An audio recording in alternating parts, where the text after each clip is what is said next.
resolution that's roughly 2.5 times lower than full HD, and honestly, the results are great. The FPS stays high, averaging around 70 frames per second, and at times it even spikes past 100 FPS. The best part is how stable it feels. No sudden drops or lag spikes at all. Meanwhile, the CPU is barely breaking a sweat, hovering around 50 to 60% usage, and the power consumption is insanely low, only about 18 watts. That's basically sipping electricity while still keeping the game smooth and super playable. Not bad for such an old setup. I also tried something a little different, a classic 2D title from the land of the rising sun, Mega Man X4, first released all the way back in 1997. Now, you'd think a 2D game from the 90s would be easy to run, right? Well, not exactly. For some reason, this game actually eats up more resources than I expected. When I tried running it with my FPS monitoring software turned on, it completely tanked. I'm talking 1 frame per second. Literally unplayable. But here's the weird part. Once I turned the monitoring software off, everything suddenly ran smoothly.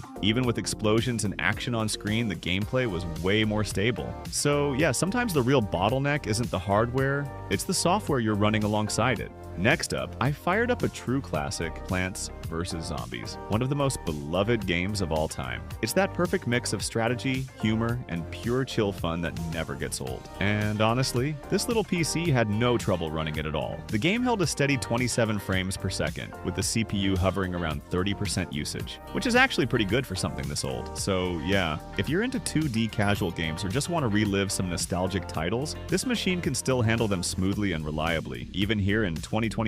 The last game honestly blew my mind. Minecraft. With settings on fast render distance at just 2 chunks and all effects turned off, this tiny setup still managed to hit around 20 to 30 FPS. Sure, that's not buttery smooth, but for a modern game running on a 14-year-old CPU with no dedicated GPU, that's actually impressive. I honestly thought it wouldn't even launch. The only downside? Heat. The CPU shot up to around 70 degrees Celsius, which makes sense considering this thing's cooled by a single small fan.